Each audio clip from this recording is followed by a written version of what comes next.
Hello, Sungmo. Welcome to Polysphere interview. Thank you for having me. Okay. First, we can talk about when did you start your career in blockchain, and what specifically drew you to it? Okay, so my first adventure to Web3 was 3 years ago. Mm-hmm. It was 2021 Mm-hmm. when the NFT was getting just started. So before then, I thought crypto was a very speculation and like everyone was like just trading for money. But when NFT thing hit up, I thought, oh, this is changing something and this can be a business actually. So I decided, okay, I'm going to start a startup with NFT.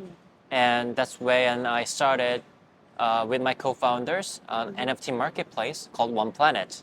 And One Planet was really successful. But the problem was it was based on a chain named Terra. So yeah, everyone knows about Terra. So the problem was like Terra collapsed after 1.5 years. We really couldn't really do it well. So we needed to find another chain so that we can migrate our products. And that chain of choice was Polygon. Mm-hmm. So we migrate our marketplace to Polygon, and I left that company. Mm-hmm. And then I naturally transitioned into Polygon Labs employee. And that's when I started a formal job in Polygon. Yeah. So, what aspect of Polygon that make it particularly appealing to you? At that moment, there were many other chains, but I think a real mainnet with real users was Polygon only.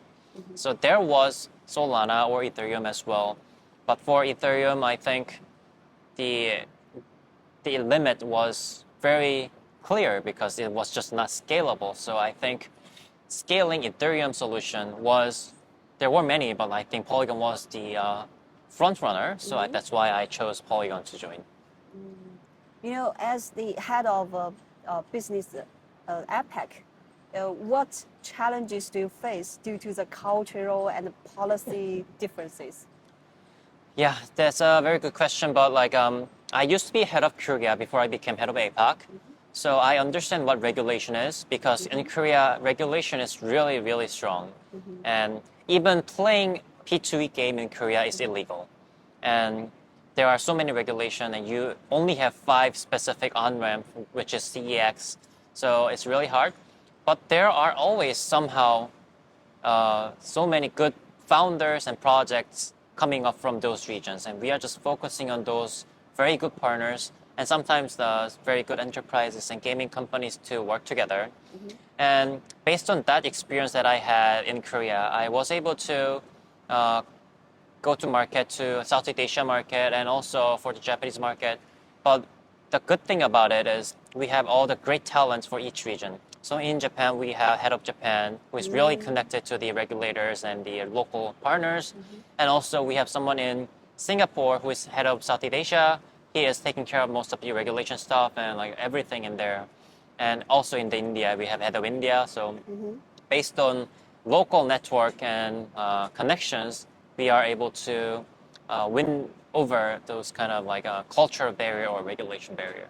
Okay, since we're in Hong Kong, so how do you perceive the impact of Hong Kong's policy to cryptocurrency and blockchain, on the market of Chinese speakers? I think Hong Kong is a very, very important stepping stone towards mainland China because Hong Kong is China, but like in terms of the regulatory issues and everything, it's not China, it's Hong Kong. So it's very important market for Polygon and probably other mainnets as well because as of right now, only through Hong Kong we can approach mainland China.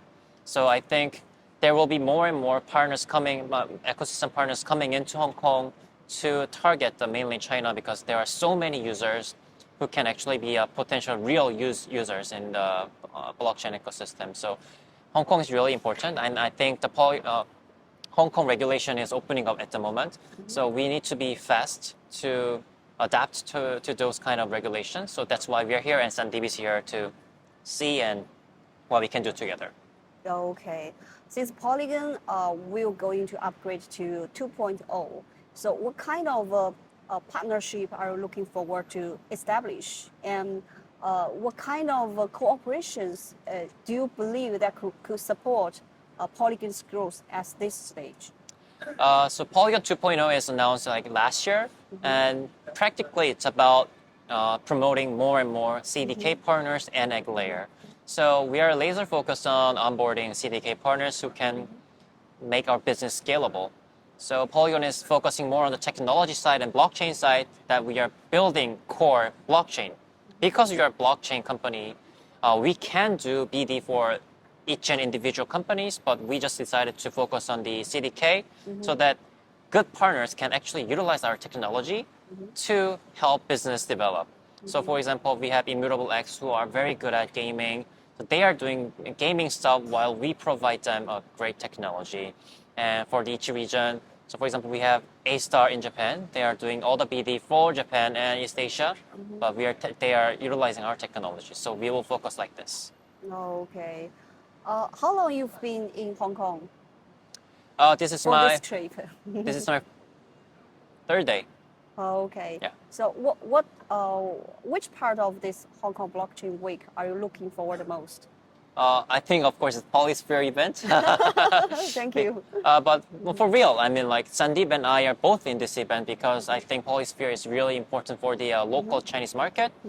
And obviously, we do not really have a Chinese employee or even Taiwanese employees. So I think it'll be really important to have local partner who can actually understand the community of the local network. So I think this is really important. And we are also looking forward to having a side event with the very important partners, with some people like OKX. Okay, great. And I noticed on your Twitter that user growth data for Polygon in 2023 and showed that Ethereum added 55 million new users, and Polygon was close behind with 15.2 million, and Bitcoin added 10.7 million. So that means that Polygon really grows very, very fast. So which segment is growing fast? Is growing the most of the fastest? And what do you think is driving this surge in user members? We cannot really track which sector is driving the users because it's a blockchain, so it's wallets everywhere and it's different, and we don't really track which wallet is used for which kind of dApps. But the beauty of Polygon network and blockchain is it's already a public blockchain who everyone can actually use. So that number is really high, and that means we are doing a really good job of scaling Ethereum ecosystem. And there are actual users who are utilizing Polygon, and that means they are able to access to Ethereum ecosystem at the same time. So rather than answering which industry and which sector or which dApp is driving these kind of mass adoption, I think we are just focusing on technology so that we can keep scaling and onboarding more and more users.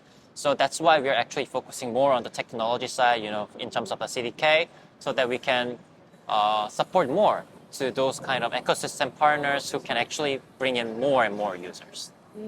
Okay. I think to wrap up our interview, we can get back to your personal growth. Since you joined the Polygon, what's the biggest areas of your personal development? And so what is your future goal?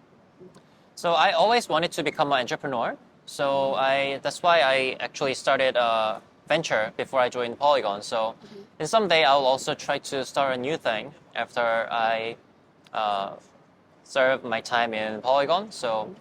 But in the meantime, as a Polygon employee, I am able to meet a lot of people, and I think that is a very good asset for me. And Polygon is a very famous mainnet, so everyone is willing to talk with me and discuss everything with me. So I think that is a very good for me for my future. So I think currently I'll focus on the success of Polygon at the moment, and when the time comes, I'll try to go for a new adventure. Okay. Thank you for your time, and Thank you. have a great time in Hong Kong. Okay, thank you. Thank you.